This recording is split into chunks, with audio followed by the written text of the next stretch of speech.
Welcome to this edition of When the Biomass Hits the Wind Turbine, a discussion of sustainable living and what that means to you and me. I'm Jay Warmke. And I'm Annie Warmke. You are, and today we're going to talk about when energy is free or too cheap to meter, part 2. Oh, that would be you. Too cheap.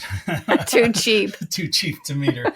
Okay, well, and what that comes from, that expression comes from a famous quote from a fellow named Lewis Strauss, who was the Atomic Energy Commissioner.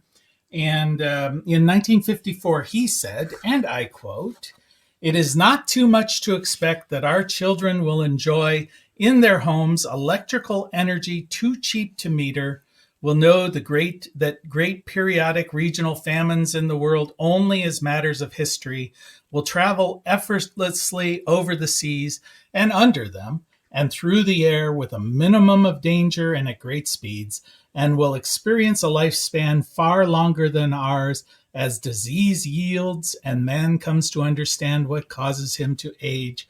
This is the forecast of an age of peace." I just want to say it sounds like those Disney shows they used to have on Sunday nights, The Wonderful World of Color, and they showed what the future looked like. That's and right. There isn't one single thing. The future according to Kodak, which is now bankrupt. Well, the future according to Disney, who was getting rich off that, Right. but none of that ever materialized. Well, I don't know. I mean, I'm still waiting for my flying car, but we fly in airplanes, and I mean, we each have our private submarine, you know. Okay, I forgot about that. Is that what Right. they call a hot tub today? This was the age of the atom, you know. This was the age of possibilities, and he was just an age of atom. What's of that? the atom. Oh, of the atom. Nuclear energy. They looked at nuclear energy as the dawn of a new era when energy was going to be so cheap that it was effectively free. And the point of my talk here, of course, my rant, my geek out, Your enthusiasm is that we're once again at this new age of solar where energy will be too cheap to meter. And I like this quote because it points out no matter what you think the future will hold, you're probably wrong. And I don't really want to think about that today. Well, I think that what I want the future to hold, and if it doesn't, whoa. Okay, so anyway, so Lewis Strauss, he brought this forward, and today's version, the solar version, is we are actually seeing a decline in prices, super dramatic. Like if you think back to 1975 You mean just for solar. generating solar? Yeah, for electricity. Okay. So if we look back at 1975, the cost of a solar panel, which is just one part of a solar system. I hate to say that because it sounds like Mercury, Venus, and the like. But the cost of that generating system, it was around a little over $100 a watt. So a 300-watt solar panel would cost in the neighborhood of, let's get all the zeros right, but $3,000, $30,000 for that solar panel. And what exactly would that 300-watt panel support? Well, that's energy? a typical solar panel today, and for an average home, you need 20 to 30 of those. So 30,000 each. Yes, each, just for the panel. Right. Then so the cost was clearly, astronomical. It was something only NASA, some company like that, some organization like that could afford. Well, today that cost is down to really just pennies. It's in the neighborhood of 20 cents a watt at the wholesale level. So now that cost of electricity has dropped so dramatically. And if these prices continue, which is always speculative, but it seems like it's possible it could continue, then effectively you're getting to a cost point that approaches zero. And that's what I mean. The cost of electricity will become free.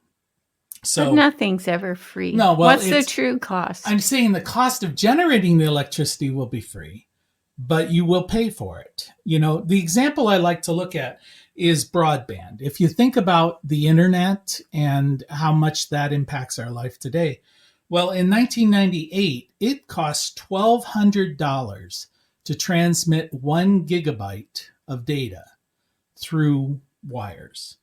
Today, it's less than a penny. So That's how much it costs the internet service provider, the ISP. It's less than a penny. Effectively, it is free. But that doesn't mean your internet service, your phone service, all of these other things are free. It just means the cost of this data transmission is effectively free. And we're going to see the same thing with electricity. The cost of generating that electricity will approach zero, but it doesn't mean that you won't pay for it. This drives me crazy because the reality is that it costs a lot of money for the equipment. Yes, it's cheaper, but it still costs a lot of money. And the true cost of that equipment is about still coal extraction, fossil fuel extraction, about rare mineral extraction, about child labor. Your brain's in today. If we project out into the future, if all of the production is being powered by solar, if you start to see solar modules that are only 2 atoms thick, not a lot of materials in there. So we can project future George Jetson-y and find that this cost of electricity is free. Just to say, George Jetson was one of your favorite cartoons. I know, and I'm he waiting was for a my spaceship flying car. guy. Yeah. So anyway, and he still had an irritating boss. Some things well, never change. Humans never change. So, but we're used to, and this is one of those concepts that's hard to sort of put in your brain, because we're used to a world where energy costs continue to increase. Just for example, in 1970, the average cost of a gallon of gas in the US was 36 cents. Okay, so over the last 50 years or so, we've seen sometimes dramatic increases, sometimes dramatic decreases, but the overall trend is towards more and more expensive gasoline. Same with electricity. The cost of electricity has gone up 7 times what it was. You mean from traditional in 1970. generation? Yes. Yeah. No. Yeah. And even with the lower cost of solar generation, we're not seeing utility companies drop their costs. Just because they don't have to now build a coal power plant doesn't mean that they're saving a lot of money, but they're not passing that along to consumers. But this is just capitalism. Well, it's like the price of corn doubled, and when the whatever was wrong changed, they never went back to the regular price of corn. Well, I know you're a big cheerleader for capitalism, but anyway. Well, I'm a cheerleader. I think capitalism has its place, compassionate capitalism, but I object to the fact that we don't look at the true cost of things, because until we're able and willing and have the heart to do it, we're not really going to change how this planet is being destroyed. Yeah, and I don't disagree with that. But thank you. Fortunately, with electricity, I better not disagree if I know it's good for me. Oh my word! That's so anyway, terrible. we in the past, if you didn't like what the electric company did, you couldn't go out and build a coal power plant. I mean, it was just not reasonable. But now we're moving to a time when you can install solar on your home. And if the utility doesn't like it, you can incorporate batteries into that. And you can begin to have your own local distributed energy system. So that will ultimately force those prices away or down. And so what's going to have to happen is the utility is going to have to change. The electric utility is going to have to change in the same way that the telephone company had to change from the days when it was Ma Bell and you had your plain old party dial. line. Yeah, your party line, all of that, Mrs. Nicholson, get off the phone kind of stuff. And so that's gone to now we have internet, data, voice over IP, mobile phones in our ear. Yeah, and so telecommunications has moved again from a commodity pricing structure where you essentially paid for the cost of the transmission of your phone messages, or in some cases data like fax machines and things like that. You paid for every call in some instances. Yeah, and I remember when we were first dealing with moving to Europe, we had like $1,000 month phone bill, which is insane. Today, people would look at that and think that's absolutely crazy. But that was just the norm. That's what you. Well, that was a nervous breakdown. Right, that was a cheap one. Only after we got the bill. So. Yes, that's right. All right. So as electricity becomes cheaper and cheaper and cheaper, we're going to see this electrification of everything. Because oil is is a limited commodity. So it will continue to go up in price.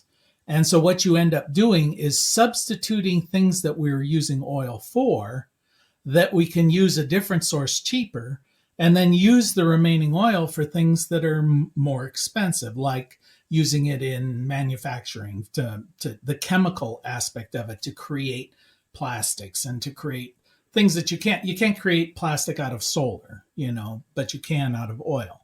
But I can drive my car using electricity, using solar. But so I can substitute that for the gasoline. If you have the right car. Yeah, and everybody's moving. It will move to an electric vehicle. Oh, yeah, absolutely. You can see that. Even the big car companies they don't want to accept it, but they are having to. The world's demanding it. And it's a slow process. It will take 20, 30 years because people hold on to their cars for a period of time. Well, they're saying now with all of the things with the pandemic that people are holding on to their cars longer because car prices have gone up because there's been a lack of availability of even used cars. Mm-hmm. And think about natural gas in your home. One of the reasons why people put natural gas for their heating is it's a more efficient way of doing it, and therefore it's less expensive than comparable electricity. So they now have to have a separate utility coming into their home, natural gas or propane. Well, if electricity were cheaper than natural gas, which it currently is, why would you bother? Why wouldn't you just simply, every new home, convert over to electric? And that's what we're beginning to see. So we're seeing electrification of transportation, electrification of our homes, our offices. Industry will follow suit as solar gets cheaper and cheaper. So we're moving. The military is definitely going that direction. Oh, sure. And that makes sense. Again, a major issue in the military is transportation of fuel. So if you can get the fuel from the sun, and just to give you security, a sense, don't forget that they have some autonomy from the grid system. Sure. And they can go remotely, and it's safety issues. And, there's just a lot of advantages to having a solar power system. And we're seeing that. So as we move to this electrification, and as we see that electricity gets cheaper and cheaper, then we're faced with the issue of who needs the utility, right? If you're... What's that mean? Well, from the utilities perspective, if they're who still needs trying... them? Yeah, the big American Electric Power folks. Yeah. So why do we they need have to reinvent themselves. Whoa. Big corporations don't like to do that. Well, they like to redo their brand to pretend they're different. They're greener. They're nicer. They're more socially responsible. That might be harsh. I mean, if there's money in it. Oh, no, it's not. You want me to give you some examples? If there's money in it, they will certainly change their tune. So then what they have to do is transition from energy being a commodity to energy being a service.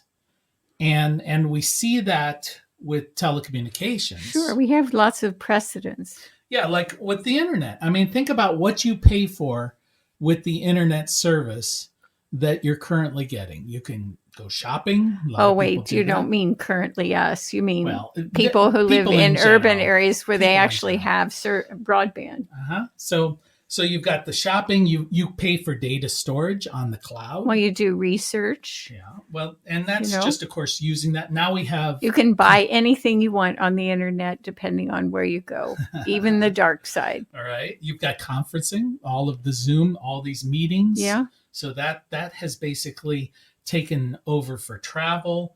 Well, education. It's taken the real world and made it virtual. Yeah. I mean, if you just think of it that way, it just picked it up and set it in there, and it's done it at a very quick pace in the last few months. But each of these things you pay for. You pay for a subscription to Zoom. You pay for a subscription to Netflix. You pay for, of course, access, but you're not paying for the broadband.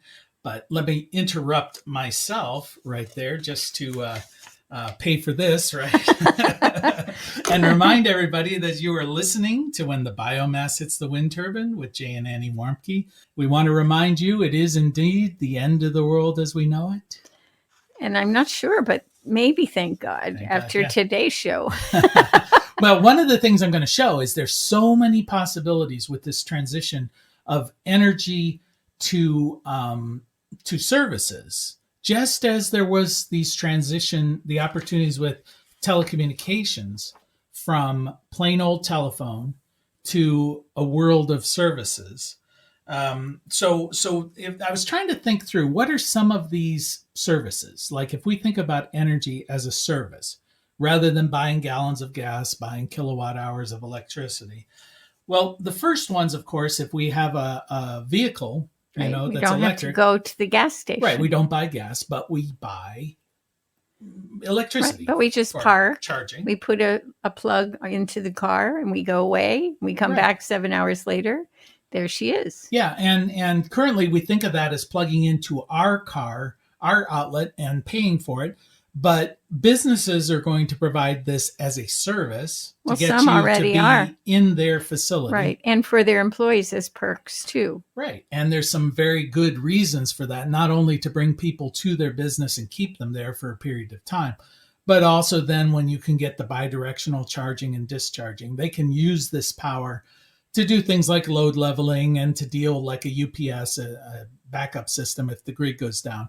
What's a UPS? UPS, uninterruptible power supply. Oh, okay. Hey, that's pretty good. Anyway, so that you remember. I know all these acronyms. I know, it's terrible. So anyway, so there are some advantages to them. Clearly, it's sort of like getting internet service in a coffee shop, right? Well, it is very much like it. Like when you go to Sheetz, the gas station, and you see Tesla at the interstate has a Sheetz near here that has but recharging. You're paying for that. Yeah, that's what I was just going to say. You're not just getting it for free. I mean, even the little town that we like to visit periodically and take walks and eat, there's a charging station there, but we pay 50 cents. Right. But I think we'll see that these businesses provide it for free, truly for free. You're paying in other ways. You know, if you think about the fact that, like, for instance, airports, a lot of airports have now undercover parking in certain parking lots, and how much energy they could generate if they put solar on there to be charging stations to generate electricity for some of the different businesses that are at the airport. Is it amazing the potential? Yeah, they could charge premium prices for parking. Your electric vehicle is being charged while you're gone, and it provides additional electricity to the airport. It helps the planet in some ways because it cools that pavement by it being undercover. Sure. So then when you take this idea of energy being free and you put that in with the Internet of Things. Now, the Internet of Things Is this a phrase you made up? No, it's not. Okay. I wish it was, but it's not. It's where appliances, anything that uses electricity. Oh yeah, like smart appliances. Yeah, they're connected together and they're communicating with each other. And there is an estimate today that 41.6 billion things will be connected through the Internet of Things by the year 2025, which is, almost 7 times as many people as there are on the planet. So the Internet of People is one thing. The Internet of Things is magnitudes larger. So every appliance will be communicating with every other appliance. I don't want to do that. Well, I know, but you don't like a lot of things that are the reality of our society. I just think about how invasive that is, and I don't care if my appliance can talk to somebody that's not in my house. Before we get to the dark I'm sorry, that sounds funny. I don't want my toaster chatting. I know, or talking to the refrigerator. Right. Or what if you have electric strike in the field like we had once, and it just blows everything up? Well, Good that's Lord. A problem, because so many of these utopian visions that they like to put out there envision things working the way they're supposed to. Yeah, just like with Disney. And our experience has been most things break. Most things don't. And if you live in a world where everything is really built to not last, then how does that system sustain itself? Right. And we've all experienced those frustrations, where... Well, it's worse than that. It's also about economy. It's about waste. Okay. Well, let's not put a layer of morality over this because You, I'm geeking out. you're At the so moment. bad about All that. right, I'm going to tell you the vision, right? The good things first. Oh yeah, just sell it to me. Then you Sell can, it to then me. you can harp on the bad things.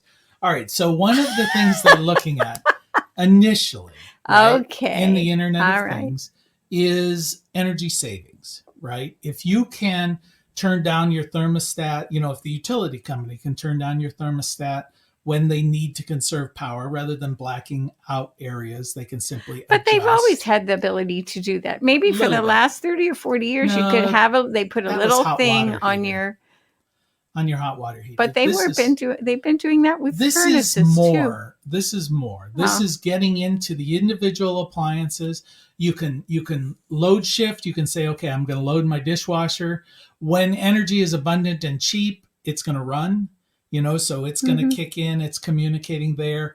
Other envisions there is that, let's say a transformer out on the utility grid is misbehaving, not working up to its potential. It's a bad boy, a teenager. Well, then you can troubleshoot. You can do software upgrades. You can go out and do routine maintenance before it crashes in the middle of a thunderstorm, on a rainy midnight. So all of these things are designed save energy, save money, and that's all good. It is good. Okay, to save but I energy do want to and say, as a disclaimer, first of all, I'm not into conspiracy theories or paranoia, but I could see how that could be used in amazing ways. Okay, you keep wanting to go to the dark side. I'll get to the dark side. Okay. You admit there's a dark side? Oh, for sure. There's a horrible dark side.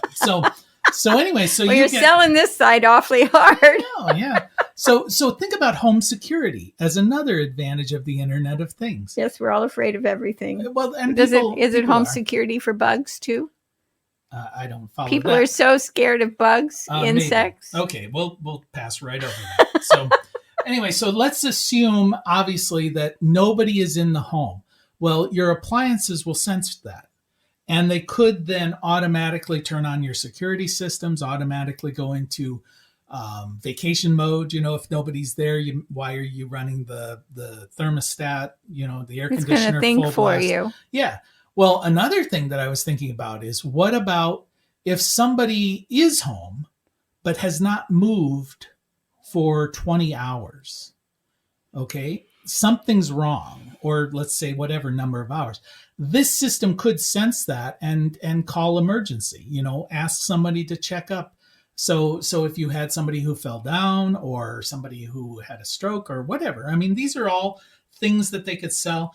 You could have appliances sort of having warranty checkups by their manufacturer, doing system upgrades, doing repairs, internet, all of these things through the electric lines are communicating. This gets a bit, well, this is a good one. And we're already seeing this a bit. Disease tracking, medicine. Well, right? Telehealth, that's become a big thing. Well, I'm not even thinking about that. What they were doing is these remote connected thermometers that people are using now. They're able to aggregate that data and track the spread of the coronavirus throughout the country based on fevers that are being reported through these thermometers to the internet through this Internet of Things. You could track pandemics. You could track flus, it doesn't matter. So that's an upside. Now, could you track like cyber warfare and things like that? You're jumping to the dark side again. I'm about to let you in there, but not just yet. Not just yet. Okay, so this is definite dark side. Think about how businesses could use this, where they could constantly monitor their employees. They do that already. I know they do, but this really gets to the nitty gritty. How long did it take you to do a keystroke? Where were your eyes pointing? How long did it take you to walk from this machine to another machine? That's just freaky. Yeah, well, okay. But I had a boss when I was first out of high school that I got in trouble as the secretary because they said I went to the toilet too often, and I just wondered who was monitoring me. Well, now it's going to be the Internet of Things. Yeah, every time you flush, it reports, right? So it recognizes you in some way. And we have these issues with traffic flow. Hey, wait a minute. If it recognizes you in some way, I was making a joke. Let's not. But that would be part of it too, wouldn't it? Could be. So anyway, traffic. I'm going to go into transportation. We already see some of this with auto tolls. You drive through a toll booth and it pays for it. They have fleet management. They can track vehicles. OnStar, you're in a wreck, it will communicate directly. But so those things already exist. Yeah, those exist.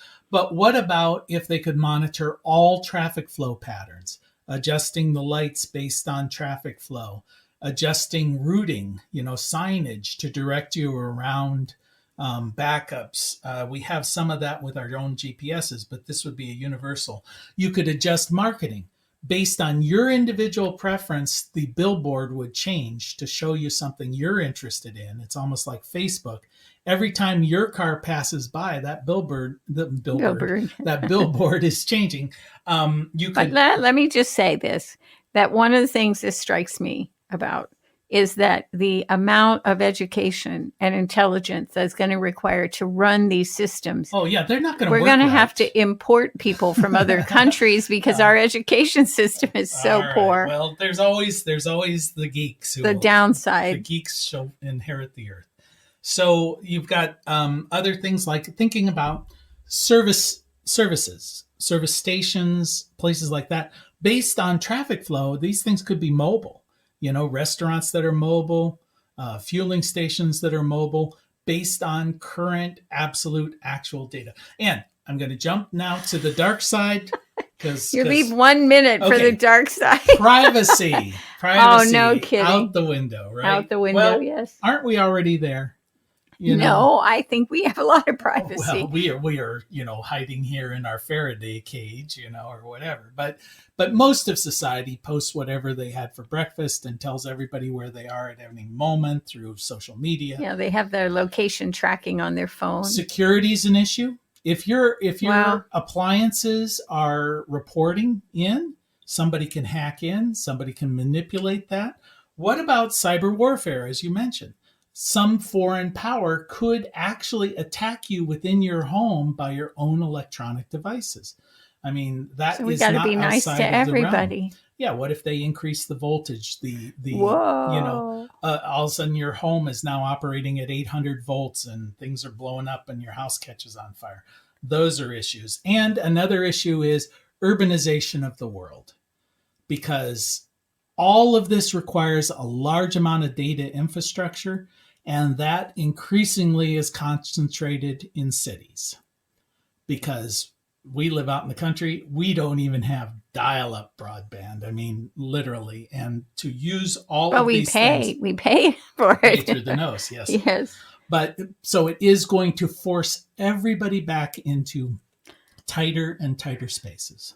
Yeah, and the sad part of that is that a lot of people are defining that as sustainable. Okay, well, on that happy note, you have been listening to When the Biomass Hits the Wind Turbine with Jay and Annie Warmke. We want to thank our Emmy Award-winning producer, Adam Rich, and we want to thank you for spending just a bit of time with us. And as your grandmother told you, the secret to a happy and sustainable life is... play nice with others, clean up your own mess, and eat those veggies, Jay. Okay, until next time. Will sing, and her children will be healed. 'Cause I see the morning glory blossom in the night. Know the stars are dancing in twilight. Soon we'll be together, all will be revealed. Mother Earth will sing, and her children will be healed.